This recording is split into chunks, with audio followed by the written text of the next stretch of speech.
Hey there friends, thanks for joining me. I have a kind of an exciting suggestion today, and it's a 2-burner brick stick stove is kind of what I'm calling it. Basically it's made out of cinder blocks and bricks and things, and then of course this grill rack on the top, which isn't entirely necessary, but it does kind of help with the airflow a little bit.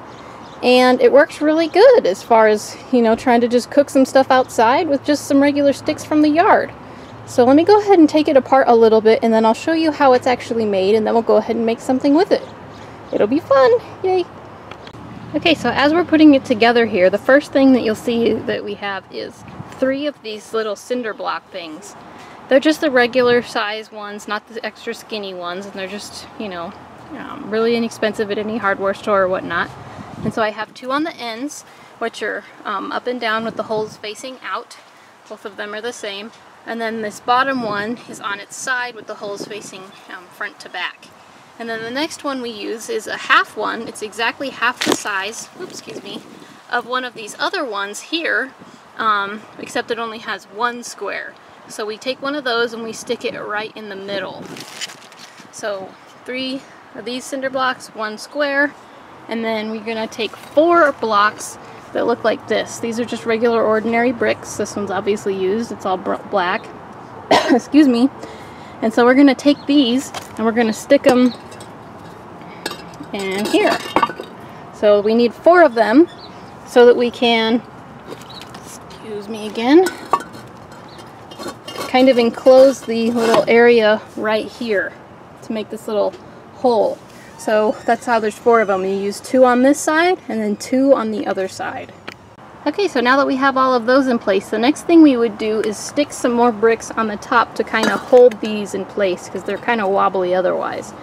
So I have these kind of rose colored ones. They're a little bit shorter than these ones here. But if I didn't already have these, I would just use 2 more of these on either side. And these are actually where the burners go. So one on this side, another on that side, and then some sort of a grill grate on top just to keep the airflow going and whatnot. So with that, it's actually already finished being built. So there we go, already finished being built. To get it started, we're going to go ahead and light the fire in these sides. That's how it's a 2-burner. You get them from either side. So in this hole is actually where we light the fire. It goes all the way through into that inner brick between those 2 bricks. And then the fire comes up through here. And then this is actually where we put our hot dogs, you know, your pan that you're going to be cooking on, whatever it is. And so there's 2 burners, of course, because we have one on this side. And then the other burner that you would get 2 from this side. So let's go ahead and get it fired up and let's make something on it. Okay, so to get this thing started, what we're actually going to do is just take some newspaper, and we're going to kind of like ball it up loosely, and we're going to put it in the hole and shove it all the way to the very back so that you can see it through the top. Then I'm going to take another one, do the same thing, loosely ball it up, and stick it right in front of that one. And the next thing we're going to do is just take some twigs. I have a pile of just regular ordinary little sticks, which is why I call this the brick stick stove, is because it just runs on little twigs and things like that. And then we're going to stick it in the top to where they're up and down. So I'm going to go ahead and finish doing that, and then I'll show you what we do next. And hopefully you can see it lights the sticks on fire. There we go. We get a nice little fire started, and we can stick the grate on top of it and start cooking here in a minute. Okay, so the meal I'm actually making comes back way back from when I have my bachelorette days.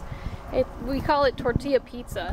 We basically just take a tortilla, we set it, you know, on a plate or whatever it is you're making it on. I make my own pizza sauce by just taking some tomato sauce and adding some basil, oregano, and garlic until it tastes right. And then of course you just sprinkle some cheese on top of that, and then whatever toppings you want. I'm using these cute little peppers. I just love these. I planted a bunch of them in my garden this year. I'm really excited for them because they're so sweet and yummy, and they grow earlier than the normal peppers, so they taste good, so I'm glad I'm growing them this year. So anyway, once you get all of that on a tortilla, you go ahead and stick it on the stove. Okay, so I have a cast iron skillet here with the tortilla pizza on it, and then while I'm cooking, I keep it covered. This helps to keep the excess smoke out so it doesn't taste too wood fiery, and also it helps the cheese to melt because it gets warm inside there. And so once you've cooked it for a little while, it's ready to eat. This camera my other camera's battery died, so I had to switch over to this other one, and it's a little dark in there, so of course you can't see. But anyway, as the fire goes out, you can actually continue to keep it going by sticking sticks in this side. And then as you get them, you know, caught on fire and whatnot, you can actually just keep fanning it from this side as well. As you go ahead and keep cooking, you don't have to put them in from the top like you did before. So, yeah, this little hole here makes things a lot easier for airflow and feeding the fire in. And I use those really small little sticks in the beginning to get it started, but then I use bigger ones just to help keep it going after that, just to keep it a nice even temperature. And of course, the more sticks you put in, the hotter the fire will be. And then if you want, you know, maybe a lower heat, then you would just use less sticks. And then, of course, the last step is to try it. So here we have the big daughter. Go ahead.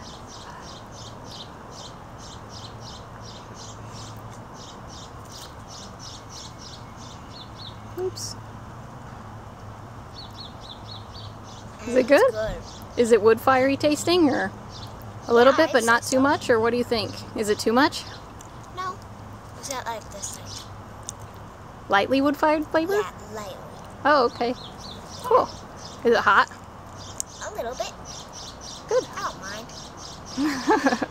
Gonna eat it hot because you're hungry? Yes. Okay. Well, good job. Thanks for taste testing. And thanks, friends, for joining us on our wood-fired pizza lunch. See you next time.